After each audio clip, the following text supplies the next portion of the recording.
Баршаңызға сәлем достар, бүгін сіздермен иісі де дәмі де өте ғажап осындай корейский салат жасайтын боламыз. Достар, видеоны соңына дейін қарап, каналыма тіркеліп, лайк басуды ұмытпаңыздар. Достар, салатқа керек құрамдары описаниеде де жазылған. Алдымен капустаны осылай қолымызбен біртіндеп отырып жұламыз.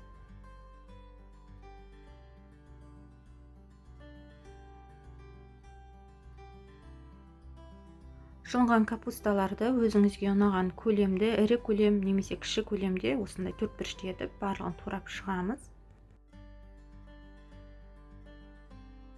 1 стакан суымызға 72 немесе 9% уксустан 1 ас қасық араластырып, осылай капустаны үстіне құйып араластырамыз.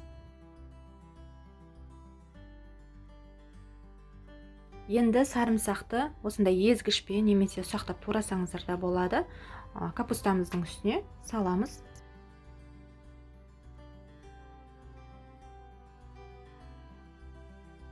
Сәбіздерімізді осындай арнайы сәбіз үккіштен осылай өткіземіз ұзынша етіп.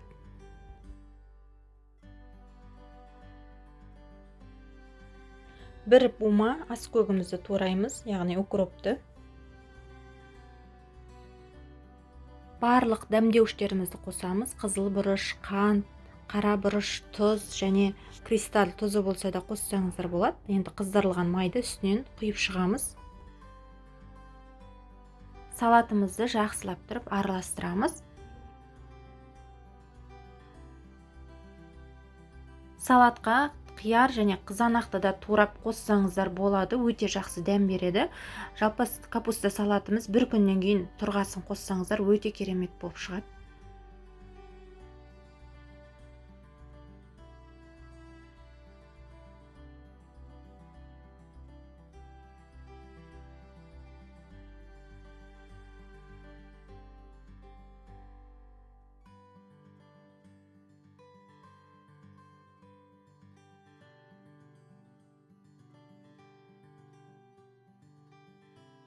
Дайын болған салатты бетін жауып, бірнеше сағатқа қалдырамыз.